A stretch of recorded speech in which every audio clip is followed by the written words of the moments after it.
The Alevi Cultural Centre in the Kartal district of Istanbul is little more than a shed in a parking lot. But its group leader, Ali Ayik, is relieved to see it's still there. He doesn't like leaving the centre unattended at night, since it was firebombed last month. The culprits got away, but we Alevis are of the view that it's really the government that's responsible. Tayyip Erdogan uses every opportunity to insult us. That's what incited somebody to commit this crime. Turkey's Sunni Prime Minister Recep Tayyip Erdogan has called the 10 million Alevis in his country his brothers. But he's also said that their distinct rituals are dividing society. There's only one place for Muslims to go and pray, right? That's the mosque. I don't have anything against their cultural centres, but when Muslims go to different places to pray, that creates divisions in society. The idea of men and women dancing together in a mosque is unimaginable to some Muslims. Alevites sing songs and recite poetry while worshipping. Their perspective is essentially humanistic and less dogmatic. They worship Ali, son-in-law of the Prophet Muhammad. Men and women are symbolically equal, which they show by washing each other's hands.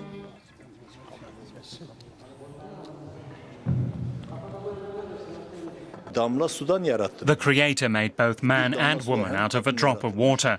If that's how he saw it, then why shouldn't we treat women equally?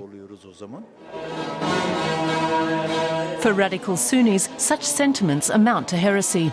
That's why Alevis generally keep their traditions and songs to themselves. Syrian dictator Bashar al-Assad is an Alawite, a related sect for Arabs which also worships Ali. That association has made life more difficult for Turkish Alevis since the outbreak of the war in Syria.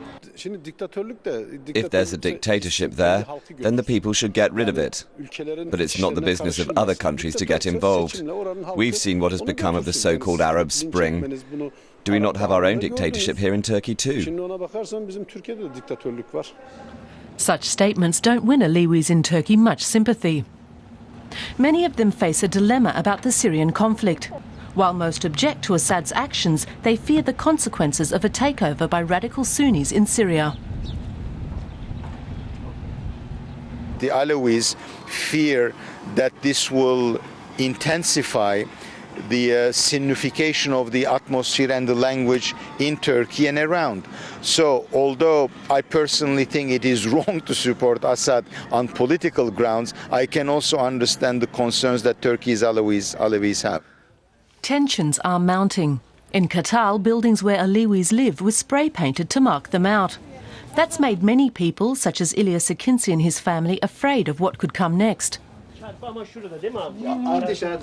While the local authorities were prompt to remove the paint, Akinci and his family don't believe they can rely on the Turkish state for protection. Nobody cares about us Alevis. Our prayer centres aren't recognised and the poor among us get no support. The government isn't serious about finding the person responsible for this. It's always like this. Many Sunnis turn a blind eye to attacks on Alevis. Many in Kartal said they weren't aware of anything happening in their area. That could just be the remains of painting work or graffiti from kids. Children always do this kind of thing.